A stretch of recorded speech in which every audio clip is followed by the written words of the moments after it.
Hello everyone, and thank you so much for coming back to this channel. We are going through Paris, Brest, Paris, and some planning. And so it made me think about Mike Tyson and this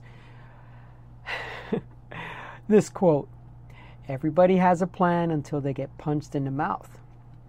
And so I did a little digging on this guy, and apparently this was a quote before the Evander Holyfield fight, and they were asking him, hey, he's going to be doing this, he's going to be doing that, he's going to be dancing, he's going to be, doing all this stuff right here.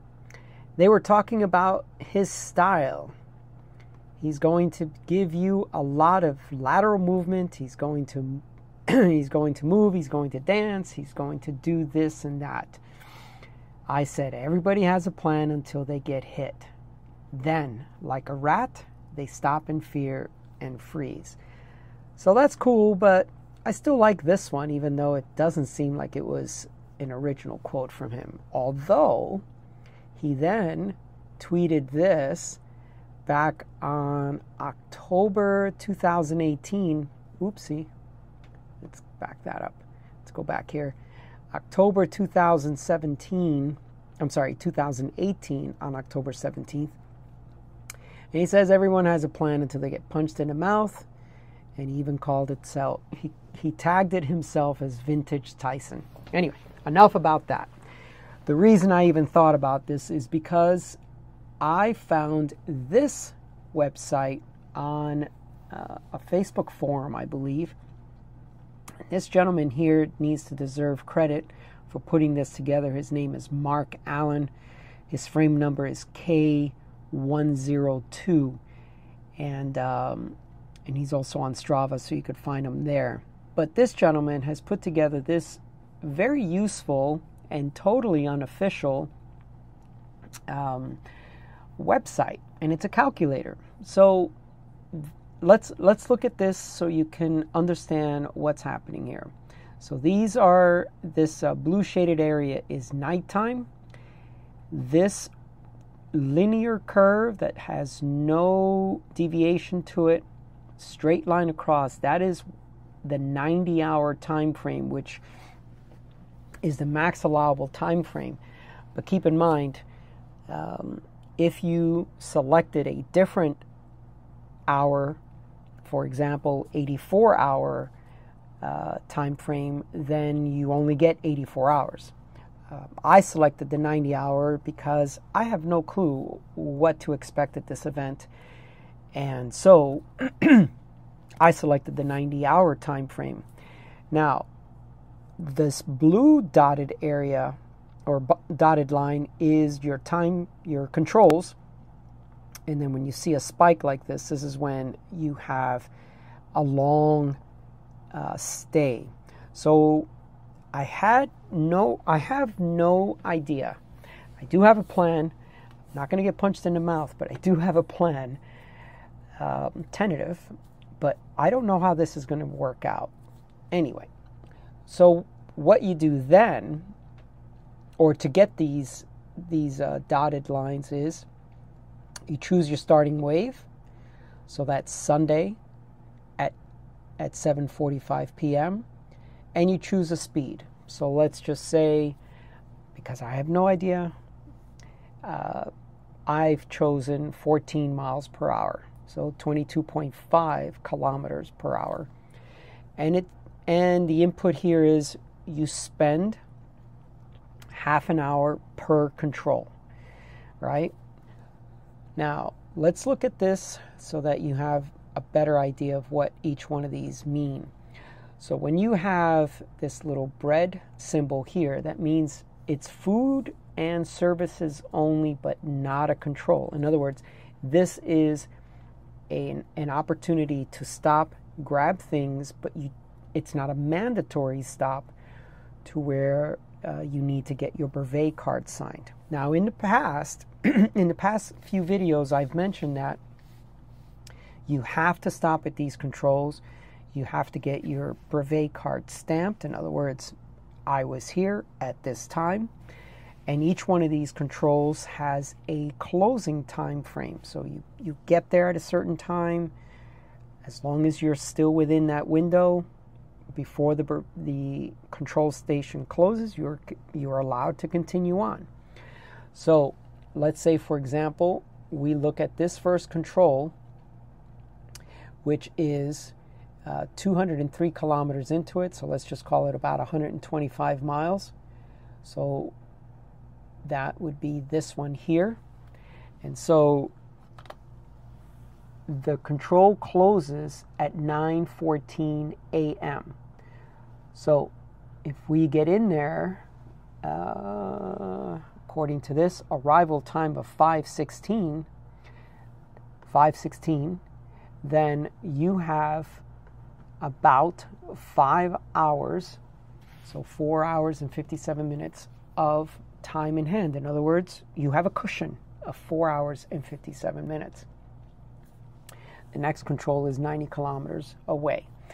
So you go through each one of these controls and you say, all right, well, I don't know, but let's just say I'm going to spend a half hour at each one of these controls, right? So we leave at here it is, 19:45, so 7:45. We ride for 5 hours and 17 minutes at an average speed of 14 miles per hour. We will arrive at 1 a.m., spend a half hour at the control, and roll out at 1:32. Okay? Then you go to the next, that was a food and services stop. You get to the next control, or you get to the first control. You spend 9 hours and 31 minutes riding that additional distance. You get there at 5:16 a.m. You spend a half hour at the control doing whatever, and you roll out at 5:46 a.m. and so on and so on. So now,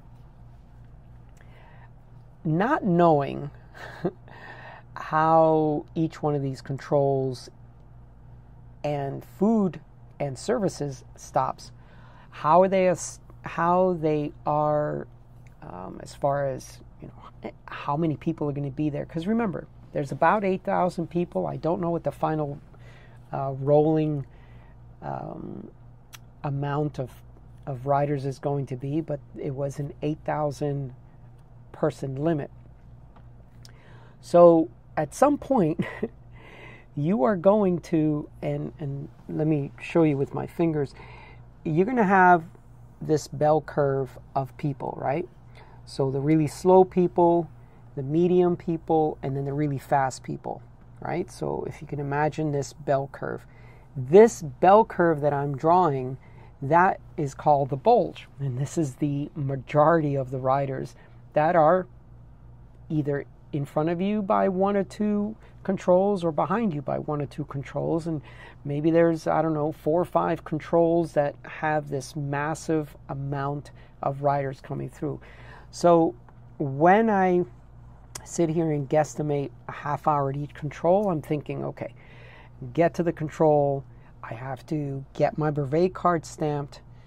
How far is that from where you have to park your bike? Do I have to go to the restroom? How long is the line for the restroom? Do I have to grab some fluids and food? Of course. So how long is that line? And, a half hour goes really, really fast, believe it or not. I mean, it can fly by if you're not on top of it. All right. So this control here, Ludiac, is where we have drop bags sent ahead. And these drop bags, I still need to do a video on that, but you'll probably have a change of clothing, some more, maybe some of your own nutrition, maybe some tubes and some tires, or whatever you feel that you need, that you did want to carry with you, and you'll find it at kilometer 435. Right. Now, let's just say we spend an hour there, finding our bag, getting changed over, getting fluids, getting food, whatever. Anytime that we have a cushion here, that's more time we could spend here. So you arrive at 5:35, spend an hour there, and you roll out at 6:35.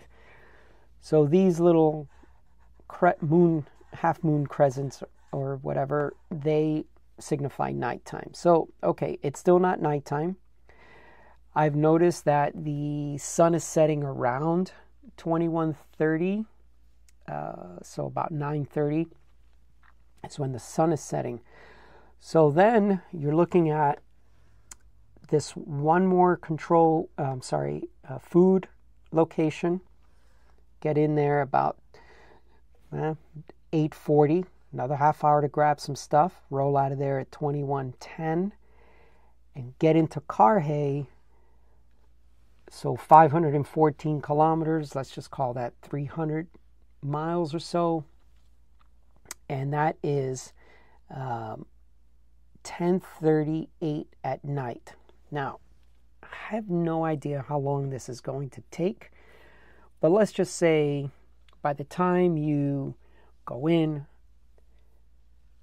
change or whatever you're going to do there, and then bed down for, I don't know, 3, 4, 5, 6 hours. I just put in 8 hours just to overestimate. So you get in about an hour after sunset and roll out. Sunrise is around 7 a.m. is what I've noticed so far. So you roll out just before sunrise, 6:38. So there's your 8-hour bed down. Now, obviously, if you can do with less, you do with less, right? So at that point, when we stop at Carhay, if we've been averaging 22.5 kilometers per hour, we've been averaging 14 miles per hour, and we've been spending about a half hour per control, then at that point, when we pull in, we have 11 hours time in hand on our 90-hour cutoff. After 8 hours, still got 3 hours in hand, and we got to get to the turnaround at Brest in another 90K, 89K, right? So keep doing that. Get to the turnaround. Don't need much because we've just had hopefully a good night's sleep. And then the next time that I'm looking to get back to Ludiak, right, is right here at about 8 o'clock that night. Now, 8 o'clock that night of Tuesday, this Tuesday morning, Tuesday night, rolling out Sunday evening. If you spend another 8 hours at Ludiak, now that's where your drop bag is. So you've got more clothing, change, more nutrition, you get your tires, your tubes, or whatever you have in your drop bag. Bed down for about 8 hours, roll out Wednesday morning at 4 a.m. So look here, and we say, okay, we get in with 9 hours to spare. We roll out of there with only about an hour and a half to spare before we time out. But we're good because when you get into this control, you arrive at 8 p.m. The control doesn't close until almost 3 a.m. So you're well within the control time frame. And then here, you depart at 4. And I don't know how this works out. You're ahead of this. You're already in the control. So I'm guessing you're fine to stay there. Even though the control closed at 3 a.m., you roll out at 4. Okay? Now, you're going to go again, and you're going to roll. So remember that this first time that you bed down was about 300 miles in. Now, second time, 782. So we'll go here. 782 is 486 miles into it is the next time you bed down. So you probably only did about, 200 miles or so. Let's do this real quick. 453, yeah. So 280 miles the first day, then crashing out again at 782. 500 miles into it. So now you've got 250-ish miles to go. And you stop one more time at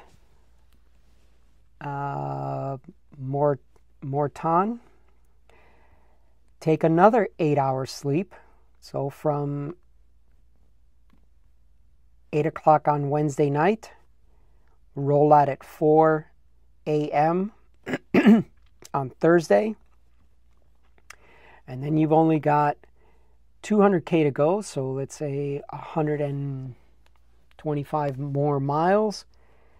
And you pull in with an 86-hour finishing time at 10 a.m. So I don't know if this is what I'm going to do, but I really want to give a shout out to Mark Allen because this is a very useful tool. And depending on my internet access,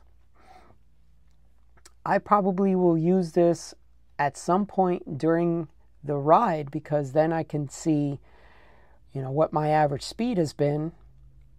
And who knows, maybe I can somewhere during the ride use this calculator. So I will leave a link to this calculator in the description of this video. If you get a chance, please thank Mark Allen for his work on this. And because I am such a newbie to this Paris, Brest, Paris, I am forever grateful that he created this website and this calculator. Okay, that's all for today. Please like and subscribe, and we'll see you up the road.